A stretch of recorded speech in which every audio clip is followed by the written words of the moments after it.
little talk today. It's small and intimate, so we'll keep it very informal. I do have a PowerPoint presentation, and I have 2 back-to-back, so we'll see what happens in terms of attendance. It's around the same theme. This first one is called The Heroes of Comedy, and it's about comedy archetypes and storytelling as it pertains to specific voices, personality, the psychology of different personalities. Then the second one is writing for TV and film. So anyway, if we're small, I might combine them both. Is what I'm just working out the scheduling in real time, but we won't worry about that. Let me give you a better introduction. So here's a little bit about me, so you know where all of this is coming from. My name is Gunnar Rohrbacher. I'm the founder and owner of Actors Comedy Studio in Hollywood. We are the world's only sitcom and TV comedy acting and writing school. So just for context, the reason I opened the school the way I did is because I'm a California boy, native Californian, and I started at the Groundlings Improv and Sketch training when I was a kid. Lisa Kudrow was my first teacher. If anybody has seen a show called Friends and knows a character called Phoebe, that was my first performing arts teacher of any kind, so not bad. And I had trained in improv and sketch excessively. I got my teaching career started teaching improv and sketch, and I'm just giving you the bullet points so you get the context. I am a writer, I am an actor, I am still a currently represented actor, so I still audition. And being a multitasker and wearing multiple hats, like a lot of creative people do, I also worked in casting for a while along the way. Collectively, I've been teaching for almost 30 years at this point, and doing it in various methods and facilities along the way. So the way I teach and what I teach is comedy for the camera.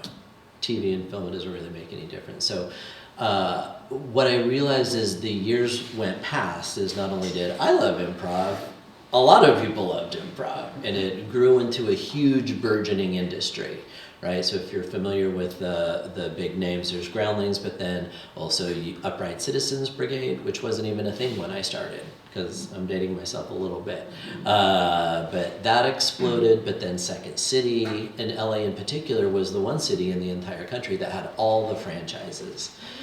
So it was when I was working in casting that I actually saw in real time, through the lens of actually living and working in Hollywood, that a lot of talented people, brilliant people, gifted people, funny people, weren't having success in moving their careers forward. And I'd trained a lot, I'd learned a lot, and I've worked myself a lot. But it was in casting where I realized where a lot of people were shooting themselves in the foot. Right? And it intersects with, hi, are you gonna come in? You're not interrupting, just come on in. And I grew to understand the real intersection of the choices actors made when they were given other people's material to audition for, and the writer's intent. And a lot of actors never moved out of the space where acting, even if they were auditioning, was just exploratory. Like, let's give this a try. Maybe they'll like my version. Well, there aren't 10 different versions.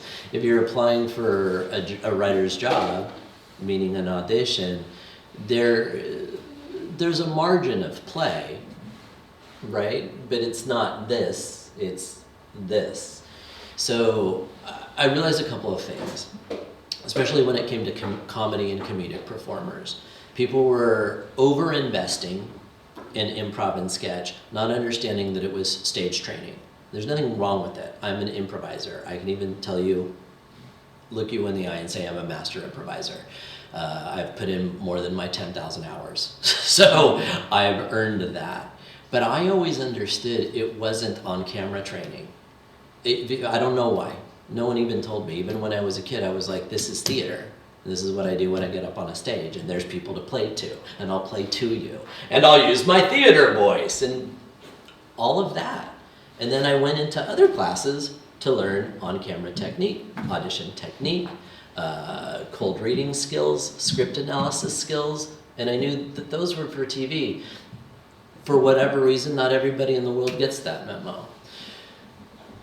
So when I was in casting, I was in a position to call in my friends, my peers, and even my teachers and mentors, people much older than me and more experienced than me, and they were not auditioning well. So I pivoted and dropped teaching improv and sketch and started teaching behind the camera. So I've been doing that for a very long time, and that's just a little context of my point of view. My school, Actors Comedy Studio, what we teach, how we teach it. And then there's one other thing that happens when you lift under the hood, and this is my book, The Comedy Code. I just released this about 2 years ago. Worked really hard on it. There's a ton of research in it. You can read it or you can stop a burglar with it, because if anybody breaks in, it's a hefty book. A very good friend of mine gave me a quote for the book. Her name is Sarah Beth Shadeen. She's a senior agent at an agency called BRS Gage, the Gage Group.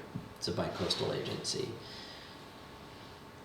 And I was very surprised. I was grateful for the quote, but I know some smart people. I'm very lucky.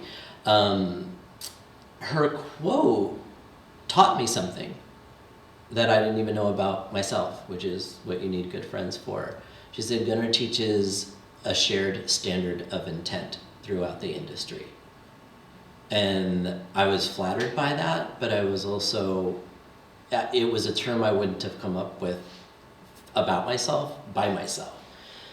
But that is what we do at Actors Comedy Studio. It's like we explore, we play, it's comedy, it's silly, but we teach toward getting the job.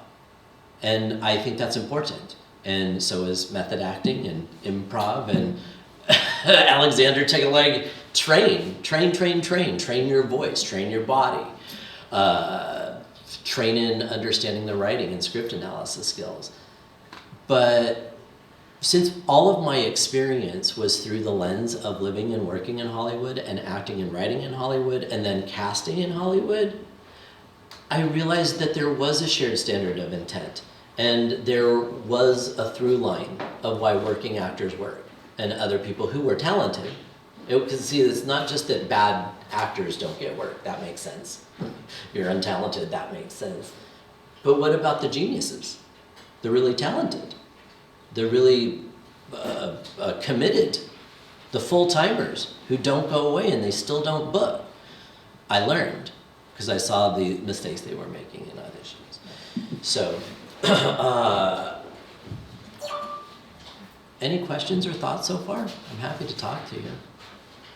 I've got this PowerPoint presentation and a lot to say. But if you have any questions or thoughts at any point, just throw your hand up. Just chat. I'm happy to talk to you all, get to know you a little bit. So this presentation is a big component of my book. I call it The Heroes of Comedy. And one of the things that I realized along the way is that there are archetypal characters that appear throughout, especially television history. I'm also a student of film, and I realize we're at a film festival. I did put the focus way more on TV because there's more work in TV, and especially now that we have streaming, just the amount of television, as you all know, is incalculable. Like, how do we even watch it all? So that's what we're going to focus on today. And I'll get started in a second. And then just a little context for this exact presentation is applying specific characterizations to storytelling. So I know, filmmakers, TV writers, think about the story they want to tell. And of course you should, and that's also very obvious. But as people are first starting out and learning, or even later on in their careers, Sometimes they focus on story forsaking characterization, right? I saw a couple of nods as soon as I said that, right? You recognize that. It's, because to write a movie or a TV series, you have to learn to write to the format. And that's the difficult part. Everyone has ideas. You don't have to be special or creative. You don't have to identify as an artist. Everyone has ideas. Everybody's got a great idea for a screenplay. Your life story, Craig, is amazing. I don't know what it is, but there's a story in there. Yeah. The hard part is turning it into something. 90 to 120 pages for a film, or episodes of a TV series. That's the hard part, figuring out the jigsaw puzzle. And because that part can be so challenging, I see a lot of people write characters that are general in the attempt to just get the story laid out. And one of the things that I realize is not only is your product going to be better with very, very specific voices and very specific points of view, but if you can really create distinct psychology and distinct personality types, literally with specific, distinct dialogue coming out of their mouths that aren't interchangeable, either before the story process or like during the story processing, it makes telling the story so much easier. So with that as a preface, let's move on, and I think you'll see more what I mean. That is a picture of me and my business partner, Lauren Bertoni. She was going to be up here this weekend, but it turns out she's extremely pregnant and could give birth at any time. That's my phone. I know. I'm going to have a baby. Well, I'm the work dad, not the real dad, but So the heroes of comedy, here we go. Okay, so let's start with the anchor.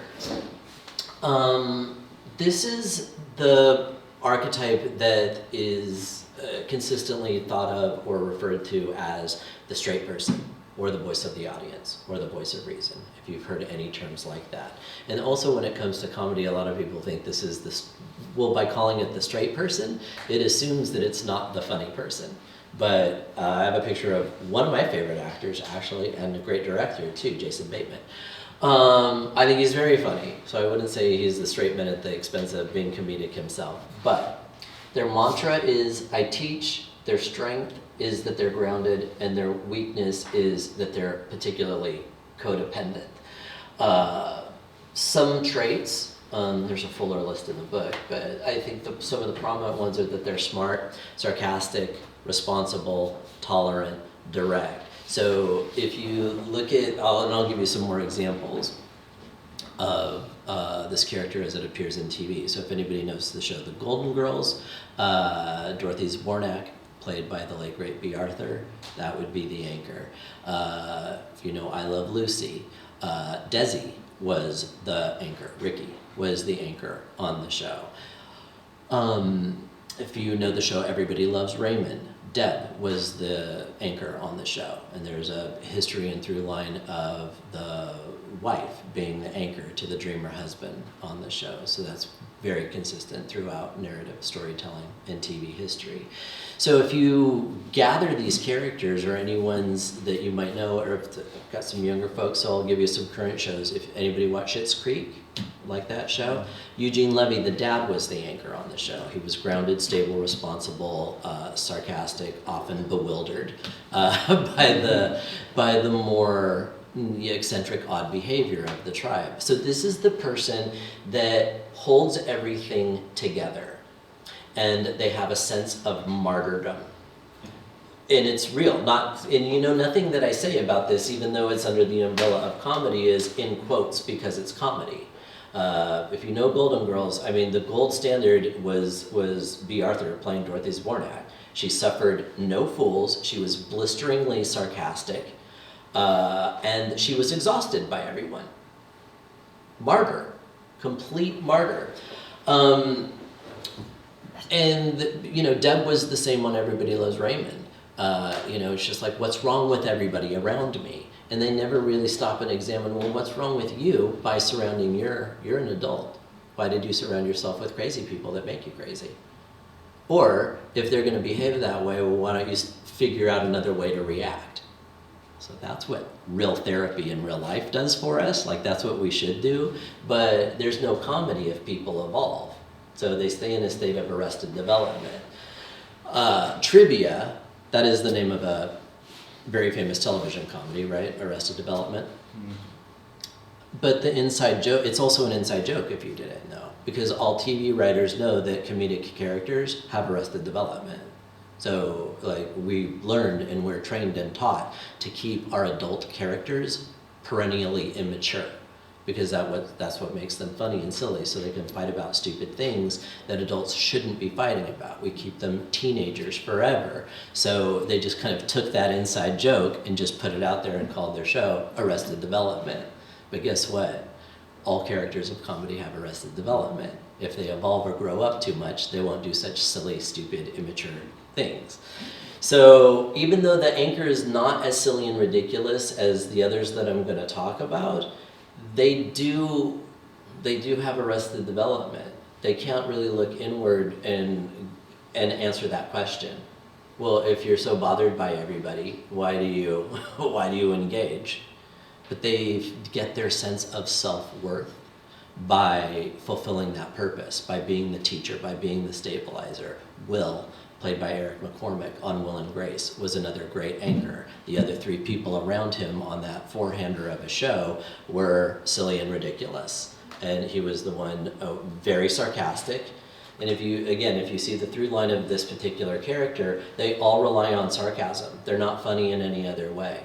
And it occurs in film too, I have, most of my reference points are from TV, but you can take any comedy film, The Hangover, etc., any list of comedy films, and this applies. And it's how you get better story if your character's thoughts and actual words aren't interchangeable.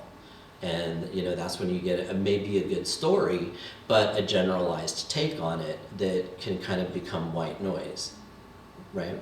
So, any questions or thoughts on this particular character?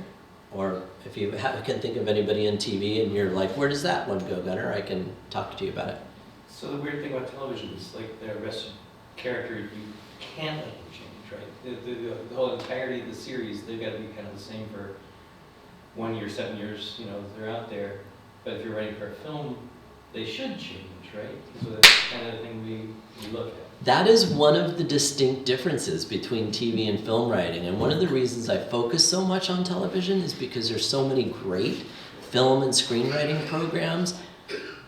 And there's some, I don't want to throw anybody under the bus, but there's some TV writing programs that are still structured like film programs.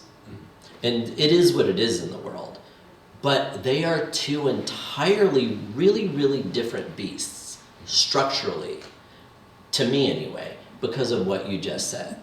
Because the answer is yes, I think. I agree. So if you look at a show like Friends, that's a multi-billion dollar juggernaut of a franchise, it's because it stayed on the air for 9 years and the characters' personalities didn't change at all. Their circumstances changed. They did get older. They went in and out of relationships. That show wasn't just about friends hanging out. There actually was a mission for Friends, just to use that as an example. It was to explore young adults individuating from their families and finding themselves by hanging out with a tribe of friends that they could relate to, and then going through the early 20s to early 30s phases of developing your career, finding romance, and starting a family. So you could kind of think, well, that's just what was bound to happen. It was actually very well thought out by Marta Kaufman and David Crane, the creators of the show. They knew that it would end. If it was long, if it could stay on, it had to end when they had kids, basically. So, because it wanted to explore that time of their lives. So even though the circumstances changed, Chandler was still Chandler. The last episode, Phoebe was still Phoebe. And when you're telling a story in the vessel of a film, you want them to have an epiphany. You know, even in a comedy, you want them to go, maybe I should never act like that again. Maybe I have to become something else in life that I didn't see until I went through this particular journey. And one of the most common notes I give in my writing class is, your idea is a film. I say like to 80% of the students, because see, film ideas have an ending in tow. And a lot of people, if they've been cooking on something and they want to develop it, they've cooked on it long enough that they see the end. When you create a TV show, there isn't an end. It's a day-to-day life of people who are just living. And then you decide to end when like the mission is complete, like Friends. Like they're all too old, you know, at 35. 25, you can justify. Let's just hang out at a coffee shop and spend all our time together. 35 doesn't make sense anymore. So that decade made sense that they needed to wrap it up, kind of tidy up their lives for the audience, say this is where the direction they all might be going. So that was a big answer to your point, but did that cover what you were thinking? Yeah. Yeah, it's a very, very different mission to structure both of those. I always think of Frasier as like a perfect example. Like he starts because he's stuck with all the family, and is with all the family's gone, and it's a great transition. But all the way in the middle, he's still the same guy. But at the very end, he has his good. Yeah, I mean, I hear you. To me, it's just the circumstances change, but Frasier was always going to Frasier. The longest running character in live action TV comedy since he started on Friends. And he also did a guest star on Wings, so he's also the only comedic character that has been on 3 different sitcoms as that character. What's your question, Love? Who's the anchor of Cheers? Cheers did not have one. So it's a fair question, but it's not like all of these are required. You know, it's like there's a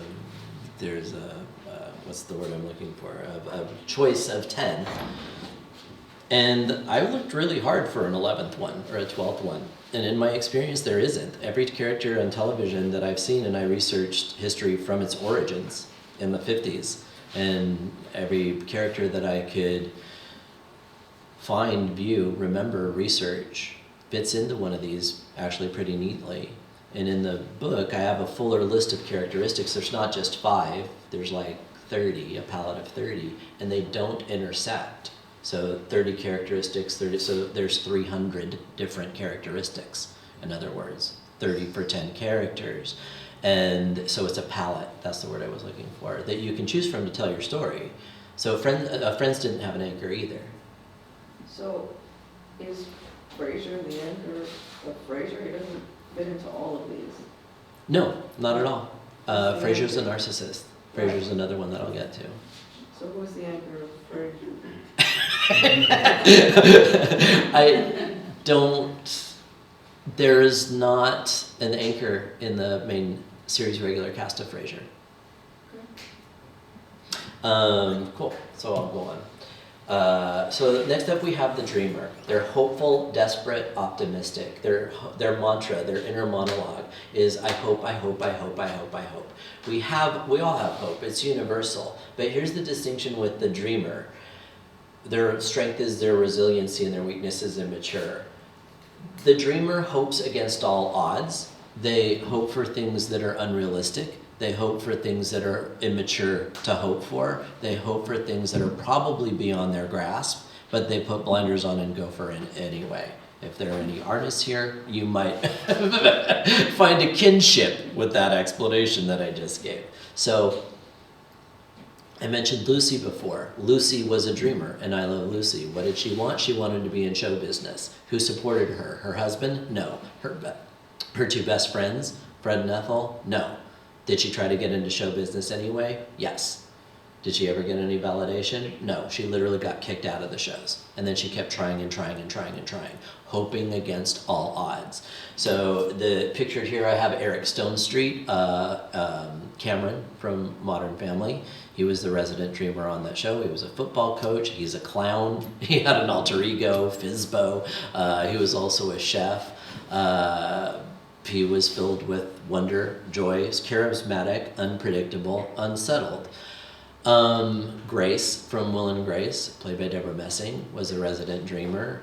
And the dreamers are very often engaged in artistic jobs and artistic pursuits. So if you know the show New Girl, Nick was the dreamer on that show, and he was kind of lost in finding his way during most of the show. When he found his calling, does anybody know the show? Do you know what Nick's calling was? What was his calling? Did he write a novel or? To be a writer. Chandler was the resident dreamer on Friends, and he worked in this kind of accounting kind of job most of the show. But then there was a hot minute that he went to Oklahoma, and then he had to come back, and when he came back, he had to restart his career, and he became a copywriter. If anybody knows the show Mike and Molly, not a lot of people watch that, but it had Melissa McCarthy for free. Come on. Anyway, Melissa McCarthy was a dreamer a teacher who quit her job to become a what? A writer. So you see it over and over and over again, and there's nothing trite about it. Not that any of you suggested that it was, but sometimes artists can approach the industry standard work and go, but it's so formulaic, or does it have to be this? It has to be relatable and understandable to the language of Hollywood to get made, yeah. I mean, unless you make your own way and you're so far outside of the box that it's so different, no one's ever seen anything like it, that's another way to get attention.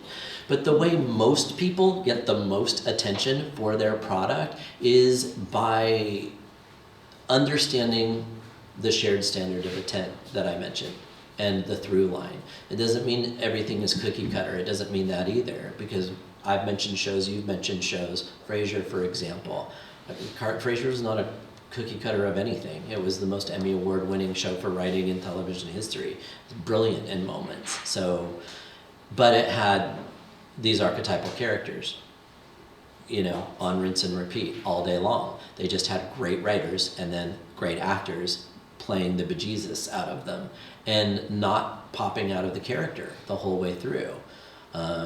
So if you think of it from a performer's perspective, it's not just maintaining character and point of view and logic and emotional response all the way through a scene, but an episode and then a series. And then you kind of really start to appreciate what a lead actor really means, because it means leader, like a leader of a person, of a human being, and then a good actor with crystal clarity on the character they're playing, and they can hold it in the palm of their hand.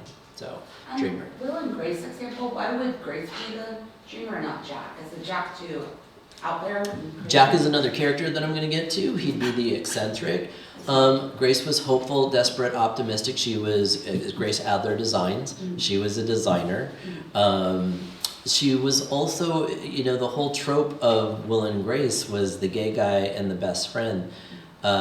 Grace fell in love with Will. Will never fell in love with Grace. And it was a lot of these shows, they just seem like they just show up and they're funny and they are, and that's true, but kind of like how I said, Friends actually had a very clear mission that wasn't just friends hanging out, and they wrote to that mission. Will and Grace wrote to, and then they flashed back in episodes.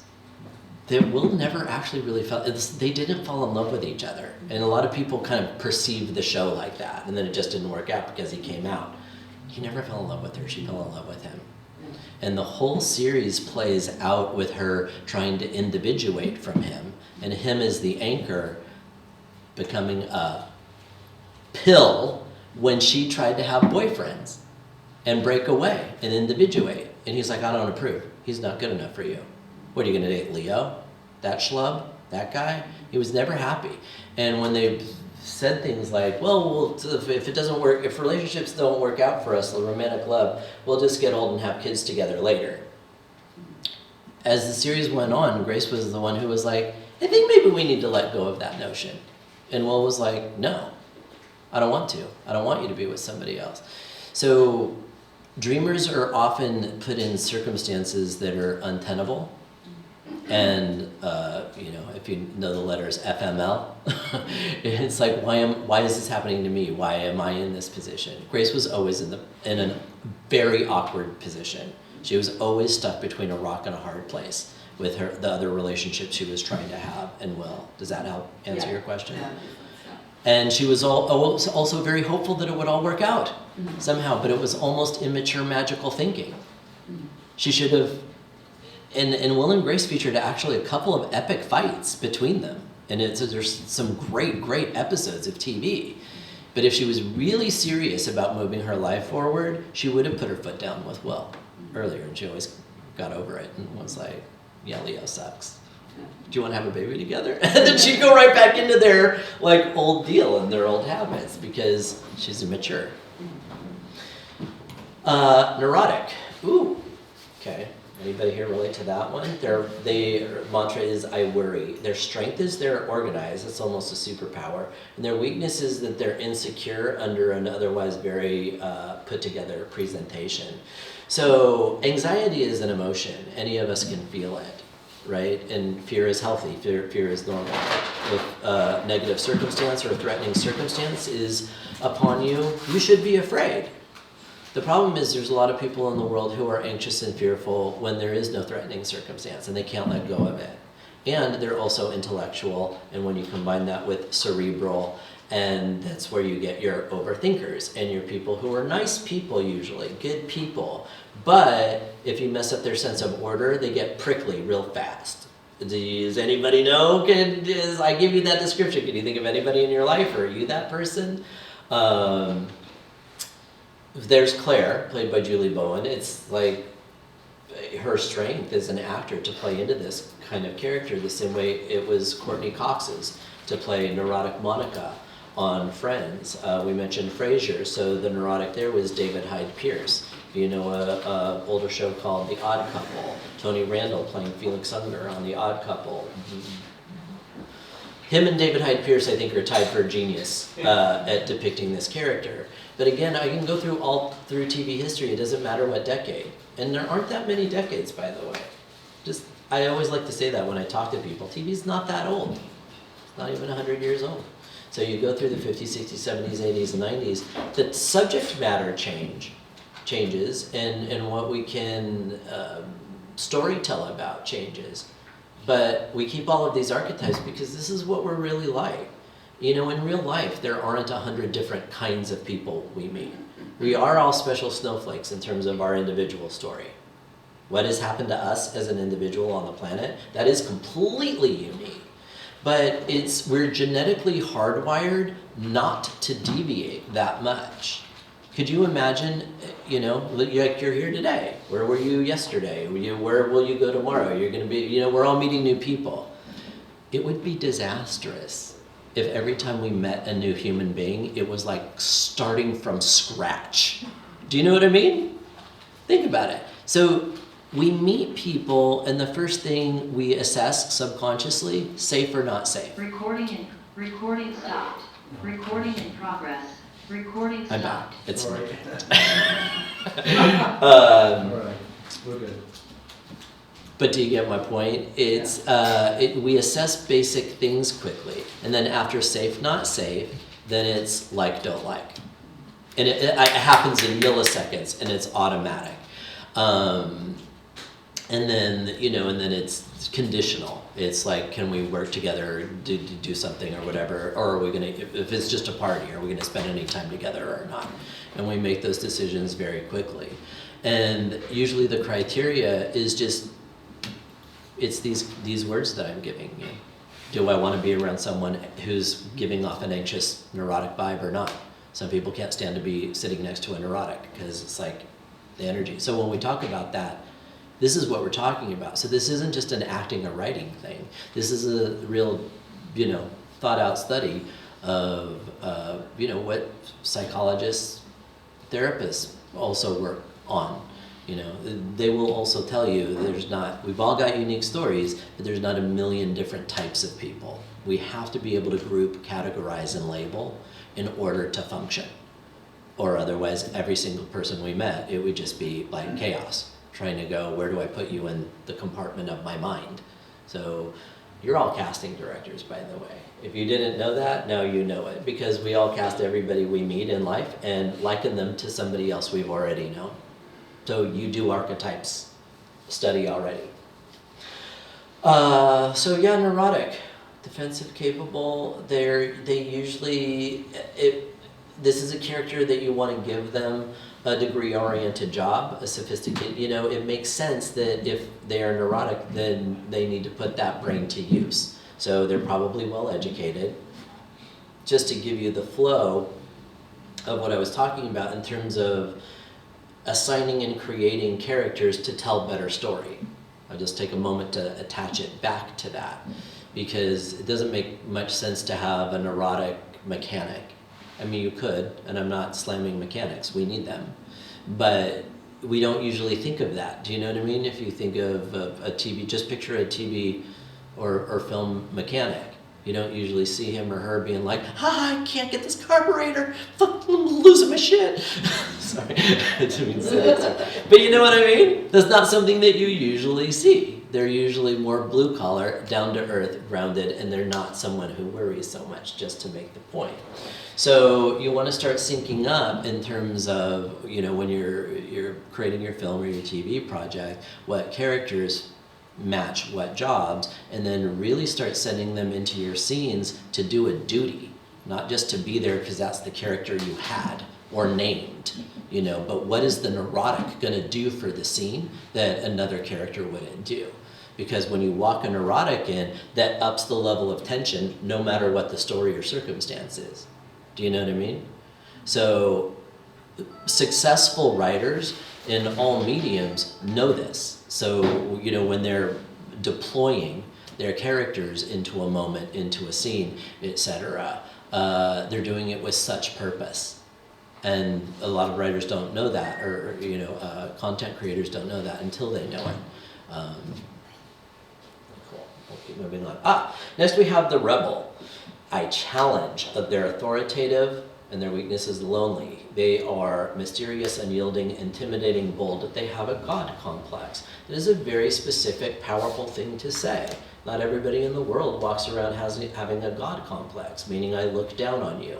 At a standing pace, I feel superior to everyone else in the room. They truly navigate life with a point of view and thoughts and language that follow that stem from an absolute certainty that they can recreate the circumstances around them with no negative consequences, and if negative consequences arise, they don't really care. Then you can get lost, because I'll be alone. I would rather win and be alone than deal with you and what you need. And I legit don't care. It's not a reflexive defense mechanism like a neurotic might have out of insecurity. So who am I talking about? Ron Swanson, played by genius Nick Offerman on Parks and Rec. But a lot of rebels have helmed very, very good, smart, successful sitcoms. Mary Louise Parker, playing Nancy Botwin on Weeds, was a rebel. Edie Falco, playing Nurse Jackie on Nurse Jackie, a rebel. And then I know it diverges out of actual comedy, but it's kind of a dark comedy. Dexter was a rebel. And then Breaking Bad, Walter White, also a rebel. So Jack Donaghy, Alec Baldwin playing Jack Donaghy on 30 Rock. So male, female, gender doesn't even matter. Do you see the through line if you know even several of these? How their approach to life is, it's my way or the highway, and I don't have any apologies. And all the way to, you know, drug dealers, dealing with drug lords, in several of these references, Nurse Jackie Weeds, etc., to serial killer. So this person does have sociopathic tendencies because they don't really care if you don't like what they're doing to you. And that does have a comedic interpretation as well as dramatic. Any thoughts on Rebel? questions? Okay. The innocent, their mantra is I love, their strength is they're very authentic, and their weakness is that they can be gullible and naive. So the innocent truly wants to put love in every environment in which they're in, and they want peace, they want happiness, and they have a simplicity about them and a lack of agenda that is really earnest and childlike.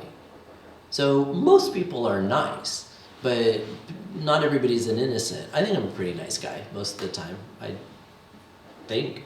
But I know I'm not innocent because I have an agenda. And having an agenda doesn't mean a negative agenda, by the way. A lot of people take that word as a standing pace, as manipulative.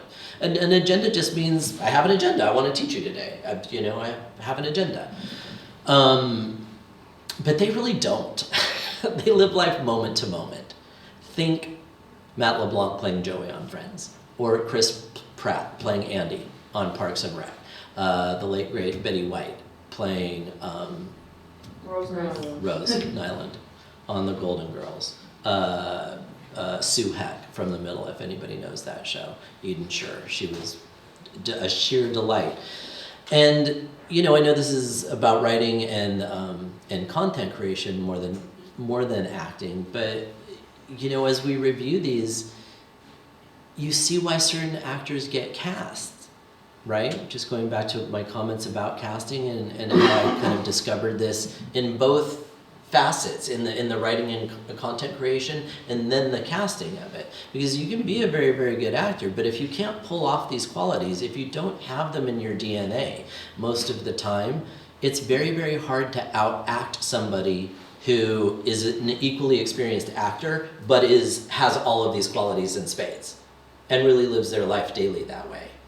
And that is another thing that I learned in casting. So all of it is formulaic. All of it is the content creation to the casting to the pairing of the right person for the right part. And there are actors in the world who just go along their merry way thinking I just need to be generally good, and that's enough. And then there are others that go, no, three of these are my wheelhouse and I crush them. And it shows up in my pictures and my headshots, it shows up in my real footage, I'm fronting with this, I dress as this in day-to-day life, my social media pictures reflect this, and they just stick with it, and they brand themselves. And that is why a lot of actors work. It's not 100% required. Lightning can strike in any direction, but people who work consistently work. And I mean, you can even examine major stars who've had more than one hit series. There's a couple of exceptions, but mostly they get hired to do the same thing on another show. Who am I talking about? Bob Newhart, 3 times. Okay. Well, Let's just give you another show, Bob Newhart. I know it's an older reference for you youngins, but then we go to the eccentric Jack on Will and Grace, Lisa Kudrow playing Phoebe on Friends. They live in their imagination. They're very open, and their weakness is, it's interesting because this is the one we think of as the weirdo, the wacko, the strange one, not attached to the planet. But they don't have an inherent weakness, actually. There's the only one that has their weakness is that they're misunderstood by other people. So that's conditional, not internal, right? So they're unconventional, fierce, opinionated, shameless, unique. They are hardy. This character in particular is the absolute opposite of how it's described in breakdowns. One of the things that I did in the book when I went through the Heroes of Comedy is give actors, writers, clear words like these, which are actual adjectives and characteristics that are playable and writable. When breakdowns, the industry itself will give a breakdown, a description of a character like this and say, in 2022, and I hate this, I wish I could flip a switch and fix it, but they will still say, wacky, out to lunch, spacey, ditzy. I still see those words. And I'm like, nobody's ditzy. Or, if I think of playing ditzy, I think of that. You know what I mean? And nobody's on TV like that. And Phoebe wasn't like that. Lisa Kudrow, I think, has done the most masterful job of humanizing someone who was so weird on the page. Not exclusively, but she did a great job. And it's interesting because the show's so old now, and they did that Friends reunion on HBO, right? And so on that reunion special, and then other things that have been written as they've been, talking about the history of the show in more recent years. She said, I just thought I was going to get fired. And she knew she was a good actor. She knew she was great. She thought she was going to get fired because the character of Phoebe was so weird. And she said, if I play this the way it's written, why would they be friends with her? She's so strange. So anyway, by her own accounting, she really had to sit with it and work out how to say those weird Phoebe things and make them human, acceptable. And she was also a little bit older than the rest of the cast. So she had to make herself fit in, and she did it by adopting these words, not words like wacky and spacey and out to lunch, because that would have made it like a sketch character. And if you think sitcoms with laugh tracks are like sketches anyway, then you're inclined to think that, and there's no changing it.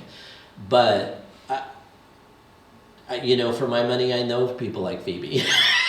I live in Hollywood. I know eccentric people. Jack McFarland on Friends. Who are some of my other eccentrics?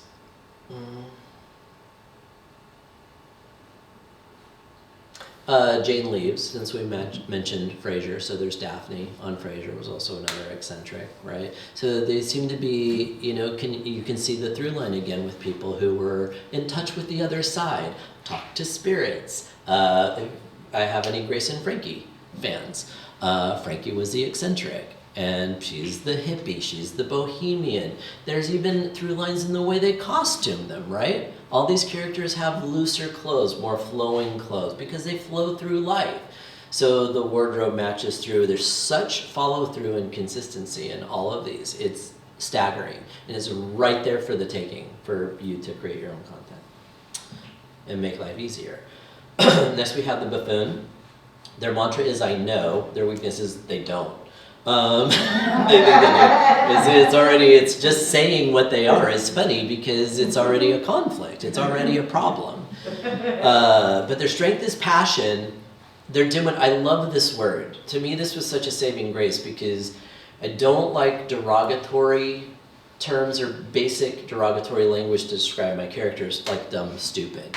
Dim-witted, I think, does the heavy lifting for me because it points to that, but there's something more to that word. When you combine the rest of their characteristics, what it equals is a person who's socially awkward, socially dense, right? That's a much smarter way of just saying, well, they're dumb or they're stupid. Everybody's smart at something. This is the person who makes a racist joke but doesn't think it's racist. Or defends it and says, come on, you're all thinking it too. And it just puts a sour mood in the room. Do you know anybody who does things like that, or have you ever? So I'm just trying to give you an idea of how it shows up to the party. They don't have social graces. So either they make the bad joke and it makes everybody uncomfortable, or they don't get the joke that everybody else gets. Like, what's funny about that? And they have a chip on their shoulder because of it.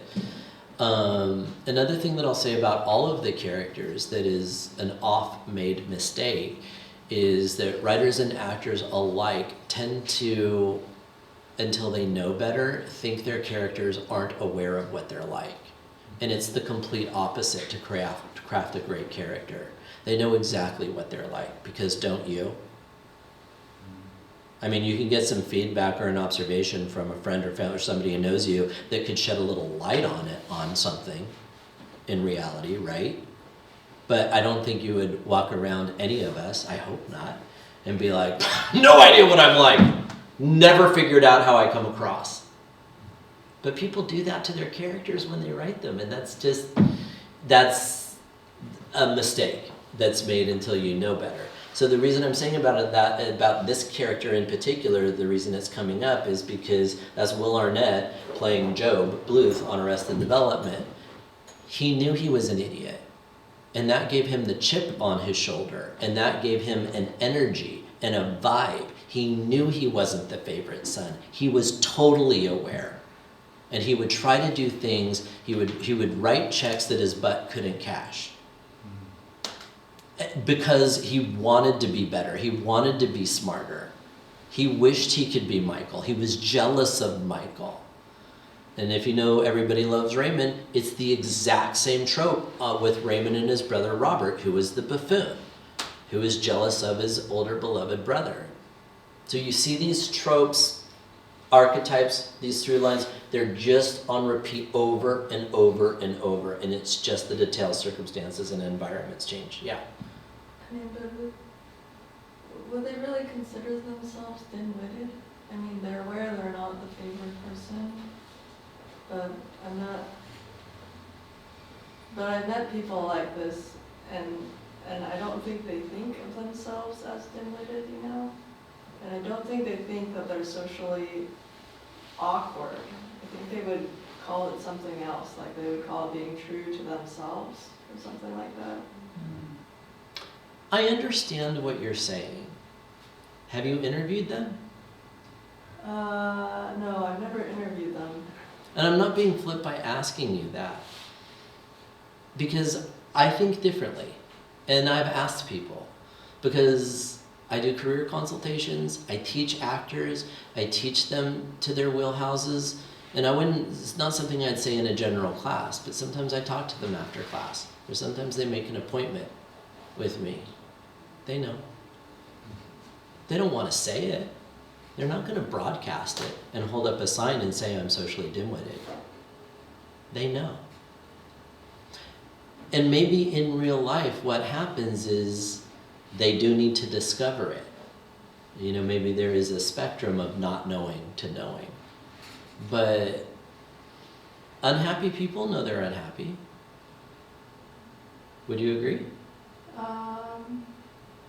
Yeah, but see, if you say the buffoon, it brings in politics, but I would call Trump a buffoon. I wouldn't call him dim-witted. I would call him extremely smart and socially skillful. But it's not like in a normal way. Not related to likability, but related to manipulating people. So, I mean, just as a standing pace, do you think he thinks himself as different from everybody else? What is it? Let me ask you this. What does Trump say at his rallies? I know when he goes on Fox, he says, I'm smart, I'm a savior. When he goes to his rallies, anybody, what does he say to his followers at his rallies? I don't think any of us watch. What he says to his followers at his rallies is, can you believe what they've done to me? Can you believe what they've done to me? Can you believe what they're doing to Trump? He self-victimizes. So whether that is theater or whether he believes it, I tend to think it's both. My point is that he's self-aware.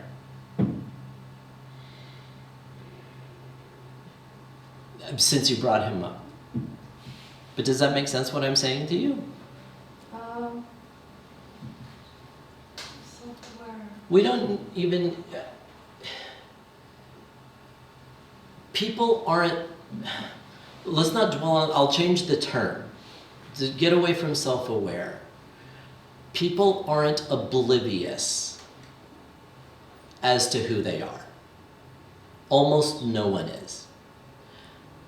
What we're talking about, because it doesn't, and you know, we can both be right about this too, but what we're talking about is what people would actually, what somebody from the outside would say as an observer, and what the person would say from the inside about themselves. They probably wouldn't use the same words, but they probably know the same thing. You don't think so? I mean, someone delusional is maybe going to be very compartmentalized or something, and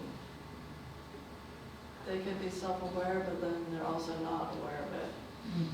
Okay, I totally hear you. For TV, you wouldn't, or a film, unless it was the whole point of the film. You wouldn't want to create a television, a character for TV or film for industry standard and the shared standard of intent. I'll go back to that mission statement that had no idea what they were like. That would be a very, very bad idea. I'll give you another example, a nicer example of a buffoon, Phil Dunphy on Modern Family.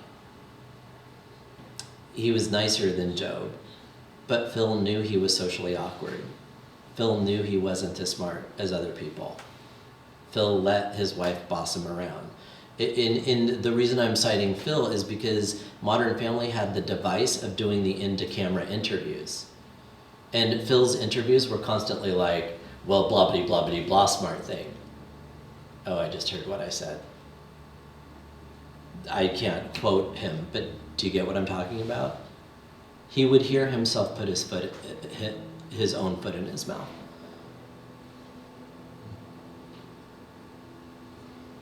Yes, okay, I mean, I'm not getting it, but I think I could let it go. Okay. Can I say something? Sure. I think that what it is that if somebody is not aware, completely unaware that they are dim-witted and so forth, it's not funny, it's sad, and it's difficult to take those qualities and have people laugh at that, because you don't want to, for me at least, from what I understand, you don't want to be at the expense of that person unless there are mitigating factors that go along with it that make it okay to be laughing at that person. Do you know what I mean? In other words, somebody that is like Forrest Gump is an example of someone who I don't think they know they're dim-witted, right? So it would be out of bounds to exact a lot of comedy off the dim-wittedness of Forrest Gump. Am I right? Well, interestingly, since you brought up Forrest Gump, that would be an example, and I mentioned it. The point of the film, the point of Forrest Gump was he was kind of not aware of what he was like, and he did everything anyway. So I actually carved him out as an exception. So, but if this is getting too circular, we can move on. What did you? But there is the moment that's very poignant is when they do, like especially Forrest Gump, where he makes the statement, I know I'm not a smart man. You know, it's like, But I you know, know he's what lived that is, life, and yeah. you're like, oh shit, he's aware of it. And you know, and it is that I think that's a lot of these characters who are both self-aware and then deny it. And that's maybe where we find the humor. Well, thanks for remembering that. It's been so long since I've seen Forrest Gump, but you're right, and that makes my point. I know I'm he's not the smart one, and then he says, I know that I'm like that. People know how they're treated. They're given feedback. If you humanize it, people are treated the same way consistently their whole lives. You know, so I'll just say this one last thing and then we'll go forward. They themselves might not use these words. I agree with that. But I think they feel a certain way, like Job, who feels almost all of his emotions are negative. If you know the show Arrested Development, do you? He feels badly all the time. Did you watch Everybody Loves Raymond by any chance? Yeah? Well then, Robert is the same as Job.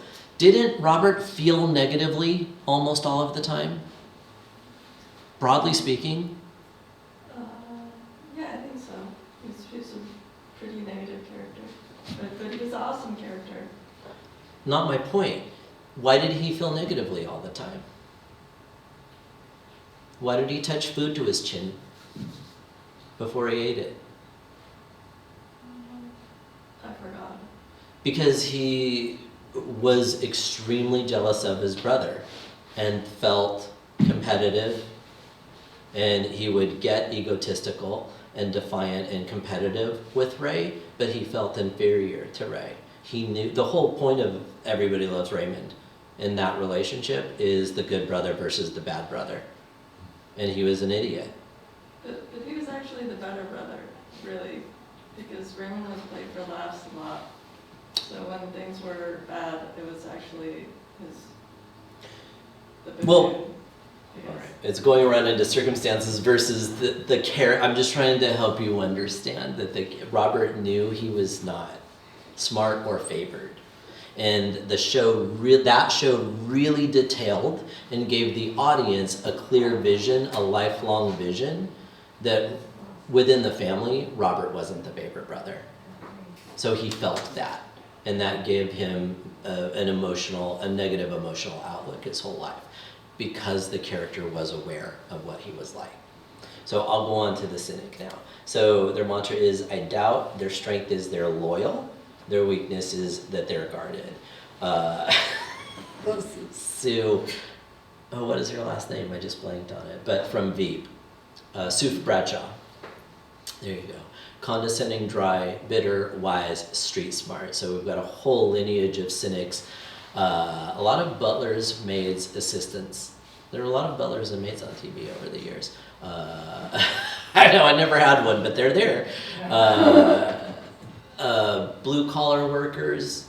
So I talked about neurotics being given degree-oriented job before. Your cynics are usually non-degree oriented jobs. So Carla on Cheers, played by Rhea Perlman. Sophia, played by Estelle Getty on Golden Girls, your resident cynics. Actually, Friends had a cynic who was the cynic on Friends. Ross? Ross was also a neurotic. It'd be Rachel. No. It was, what's his face? The Gunther? coffee guy, Gunther. Oh, Yeah. He was their resident cynic. Cynics are pessimistic. Their glasses, half empty. Jay on Modern Family, played by Ed O'Neill. And then Frank Barone on Everybody Loves Raymond. The dad on Frasier, what's his name? Not with us anymore. Yeah. He was also the cynic. So do you see, again, across gender, across decades, the through line that we're starting to get? Lou Grant on the Mary Tyler Moore Show, Ed Asner, there you go. It's really the same point of view. It's the same language, it's the same thought process. The person saying, that's dumb, quit it. They're blunt, they're insulting, but they're also funny. And their good qualities are that they are loyal and they will get your back in a street fight. So who doesn't want that? I want that. Narcissist, their mantra is, I deserve. Their strength is that they're magnetic, charismatic. Their weakness is that they're intolerant, judgmental. They're conceited, flamboyant, spoiled, conservative, shallow. That sounds terrible. Is there anything good about the narcissist? Yeah, they're fun. They're joyous. They're joyful. They're grand. They live life to its fullest. When they're getting what they want, they're a party. They're the party. It's just that they're big babies when things don't go their way. They're lazy. They whine. They're pampered. They're shallow. So there's Mindy Kaling from the Mindy Project, which she described herself as a princess narcissist in the show. I didn't really have to work on that one. The whole point of the show, she was like, it's kind of about me, you guys. But we, have all kinds, they come in all shapes and sizes. Frasier, as I mentioned, actually was a narcissist on Frasier. He was pompous, arrogant, egotistical, and all about himself. Marie Barone on Everybody Loves Raymond by the late Doris Roberts was the narcissist. So anytime you get a smothering mother-in-law, she's usually a narcissist. That's a trope that we've seen over and over and over again. And the reason we see these things over and over, these characters and these tropes in writing, is not because nobody can think of anything else. It's because of what our lives are like, and we relate to it. So it's like, even though the circumstances of the world change, the way we live our lives in family units and tribes, it doesn't change. So we see these ideas recycled. You know, they were talking about the, oh God, here comes the mother-in-law in the 50s. And then will never stop. Because people in real life say, oh God, here comes the mother-in-law. So, I mean, that's why, you know, because a lot of artists think, well, you know, why don't we have anything new? No, don't. I want to see those alerts. There we go. Last one, player. Their mantra is I lust. Their strength that they're confident, bold, suave. Their weaknesses, they're non-committal. And that non-committal part comes from an actual fear, a deep-seated fear. So they're on the prowl. So they're seductive, sensual, vain, aggressive, smooth. When they show up for duty on the screen, they also have a predatorial quality. So it's not just about sexual desires. Most people have them. Almost everybody has them. And it's not just wanting a date or wanting this date to go well and get laid on a particular night. Any kind of character might say that. It's the consistency, like the way Barney was written on How I Met Your Mother, Samantha on Sex and the City, Sam on Cheers, Sam Malone on Cheers, and all the other male and female players throughout TV history that live for sexual conquest. It has a predatorial aspect, and it's all they want to talk about with their friends after the act. So also I would say Charlie Sheen playing Charlie Harper on 2.5 Men.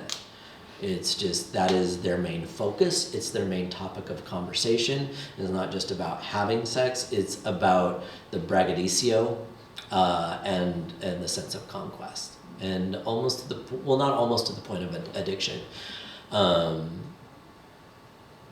On Cheers, you know, there was an irony that Sam owned the bar and he was an alcoholic, but he also had sexual addiction issues. And then Californication with David Duchovny also was a show that explored the intersection of all kinds of addictions, including sex, within the series. So, player.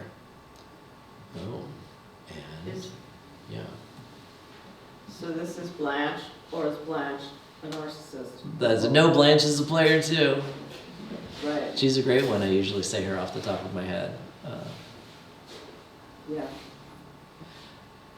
Well, all right, folks. Those are the heroes of comedy. Do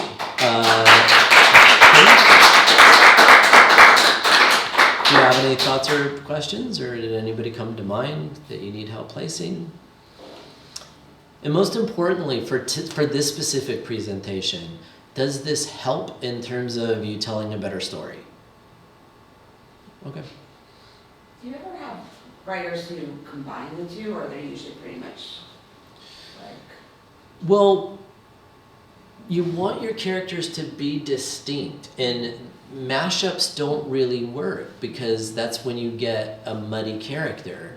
And a lot of times, I'm gonna humble brag a little bit, but if a show is new, and we all know some good shows had a rough first episode or two, but if by like episode 3, I can't define one of the characters, I know the show's gone. Muddy could be because we usually think of a good or a bad show in terms of our personal taste, right? Like that's just our starting point, because why not? I didn't like it. And maybe you examine why or why not, but we know what we like and we don't like, right? But if you detach from your personal opinion and your taste, which I do both at the same time. I watch as an audience and potential fan if I like it, but my writer brain just goes. And if the lead characters aren't definable by these heroes, the show will tank. And I'm never wrong. That's the brag. I'm never wrong. So in other words, it's not just a matter of whether a show catches on or not, or people like it or not, or it gets buzz or not. I have very consistently seen the shows that do fail because it seems like any of the characters could say any of the lines. And that means there's too much of a mashup and not enough distinction. Have you seen the Pentaveret, the Mike Myers new series? No, I haven't And it seen. seems like that. I mean, like I went an episode and a half in, and it was like, it's seem like everyone could have been, and he's playing everyone, but, you know. Right, but they still could have written distinct, especially someone with his ability, because he's, again, super talented. But maybe they didn't take enough care, or it gave him too much leeway. You know, because even if you're great, you need to be reined in or edited by somebody. So who knows how it got made? Yeah, It sounds like shows can center around any of these people. they can. Yeah. Well, except one. Which one? The eccentric? No. There are very The few Rebel? shows. No, the Rebel. The Rebel has a lot. Yeah, That's a big that's- list. yeah. There are very few shows that center around eccentric, Yeah. but there are a handful. My favorite is Mozart in the Jungle, one of Amazon's first comedies, if anybody knows it. Loved. No, The Innocent can't carry a show. Sure. Without Kimmy Schmidt. Yeah, I was just gonna That was say. really good, yeah. What Yeah, about she's not an Kate? innocent. She's not really. She's a dreamer. She says it 1,000 times in the show. Also one I didn't even have to work for. You don't even have to take my word. If you watch it, she literally makes speeches about what a dreamer she is. And she uses literally that word. I'm a dreamer. And when you hope, Kimmy Schmidt is all about hope.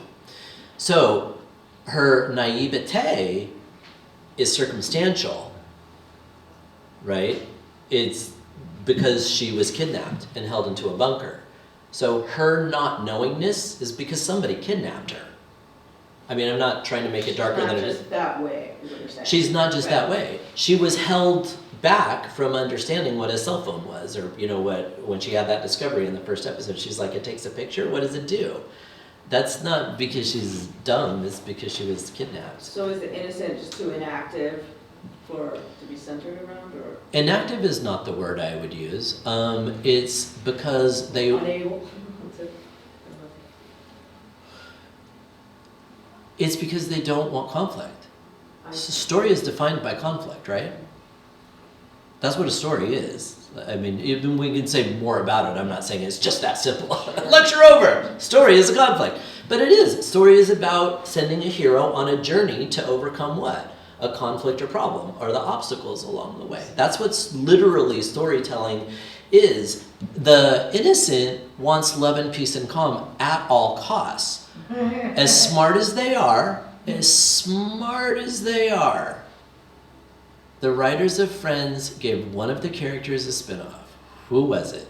Joey. And I was like, even at my ripe young age, all the way back then, I literally went, oh, that's the only one that won't work. Why did you do that?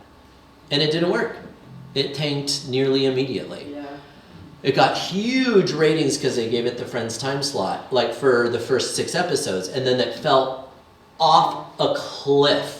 Is it because everybody was like 6 weeks? They just needed 6 more weeks to realize how much they hated Matt LeBlanc? No, they loved it. The ratings for Joey were higher than Friends at the end when Joey started. Higher. And then they fell off a cliff because the innocent, it was like making your 5-year-old the parent of the house and say, pay the bills, Billy. Right? Sure. It doesn't work. Which has the longest list, would you say? Dreamer, by far. Because the dreamer is a universal archetype. I mean, I can carve it out in these 10, and I did, as a distinct character that we see, but dreamer is just, it's universal. At the core, and I'm not saying to mash them up, but at the core of any hero's journey, whichever personality they have, there is a wellspring of dreamer, or they wouldn't try to do anything, right? So in that sense, you get what I'm saying. All right, yeah. These characters are in comedy. They're also in all kinds of other theater type things. Although you're specifically talking about comedy, what I have noticed in the last 5 years is that so many movies that I start to watch that are billed as comedies are so not comedies to me. And I don't know, is there a different definition for comedy these days? Or are these Dramedy. are these people all in all kinds of plays? and there's a bit of comedy and a bit of tragedy and stupidity and, kind of whatever. It depends on a couple of variables. So comedy mashes up very well with other genres. So the most obvious one is comedy plus drama equals dramedy, and we've heard that term. But there's comedy horror, there's comedy crime. An example of that would be Barry on HBO. And yes, I do think the TV landscape, streaming opened up the potential for all kinds of tone. So I think really that's the word that answers your question. And showrunners in particular have so much freedom to create the tone of the show that they want, that they can create very, very distinct personalities of their shows. So they can be very dramatic in a moment and very funny in the next. If anybody knows the show Dead to Me, it's created by actually a friend of mine, Liz Feldman. It's coming, they're about to release the last season. Stars Christina Applegate. And they had to wait because to film the last season because Christina Applegate had a lot of serious health problems.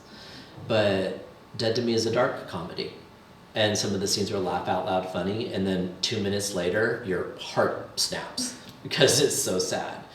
So there is just an allowance for taste and bandwidth. That's the part that's really, I think, celebratory and exciting. That tone is where I think storytellers and show creators have freedom. Because at the end of the day, a scene is a scene. The programming needs to be structured the way it's traditionally been structured. We don't want to think outside the box in terms of creating a different kind of structure for a TV show or a film, at least in terms of the writing. Do you know what I mean? The definition of a scene remains the same. A collection of scenes equals an episode of a TV show or a film. But we have all these just different tones, attitudes, personalities, dispositions that probably, if we were limited to network TV, we would never see. But that's cool because there's, the things that we get to watch now aren't sponsored by television advertising. The networks still have those old models, but Amazon is the opposite, in particular, of all the streamers. So we have Netflix, we have Hulu, we have whatever. Amazon, it's upside down. The TV shows are the commercial to be on Amazon to buy more stuff. Do you know what I mean? They're using the shows just to get you on Amazon Prime and to just hear literally the name Amazon anymore. They don't really care about TV. They don't care about awards. I mean, they want their stuff to be good, but there's a whole different mind frame than like a Sony or a Paramount or Warner Brothers network executive creating a show, you know what I mean? They're literally like, what does the algorithm say the show should be about? And then write a show about that so that people will buy all their things from Amazon. That's far afield, but also true. Anything else then?